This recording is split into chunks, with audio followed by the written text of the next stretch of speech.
صفيق ثلاثة اليوم المرأة الجزائرية بحالة في رمضان. واش دير؟ شوف بالخبز واش نديرو اليوم. عندنا طاجين سفيريه بالخبز البايت، شي مقصد درت لها المزهر، درت لها الفرماج والبيض، شي سكنجبير، شي فطحل، شويه ملح. ومنها هاو الدجاج خليط لنا. هنا البطاطا هذه تاع البوراك باه تجينا البطاطا ما تجيناش صامطه. وهنا الدجاج مرقه بيضاء فيه سكنجبير، فيه فحل ابيض، ديري له الملح وشويه قرفه وتحم هكا تقليه مليح. ها نحبس هكا نصب المرقه خاطره ونزيد له الماء سخون. هاي بنات شوف خلطنا هكذا. من بعد عندي شوف لاصاط اللي يغلي هو ثاني الملح هكذا، ونزيد له هذا نزيد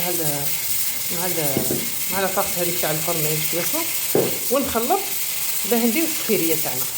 نخلطها ونديرها كويرات. هذه هي المرأة الجزائرية في رمضان واش دير بالخبز البايت واش دارت هكذا. نخلطوا الدجاج تاعنا ويطيب وراكم معانا.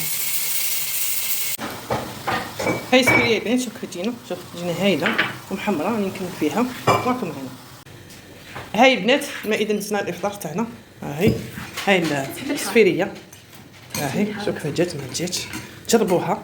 الخبز اللي يشيط لكم راهي راكم ديروا بها بلا تحبوها هكا ناشفه تحطوه، ولا تحبوها هكا مع المرقه. وهاي الشربه عندنا فريك، وعندنا طاجين حلو، عندنا سلطات هذه، عندنا بوراك. صدق يالله صحه فطوركم للجميع. واول مره لي يدخل قناه كوكي كيتشن طبخ ومطبخ ما ينساناش في اللايك والتعليق الزين اللي كيفكم. ومرحبا بالجميع اول مره يدخل لينا المرأة الجزائريه في رمضان واش دير بالخبز البايت واش دارت. وبالسلامه عليكم وصحه فطوركم للجميع.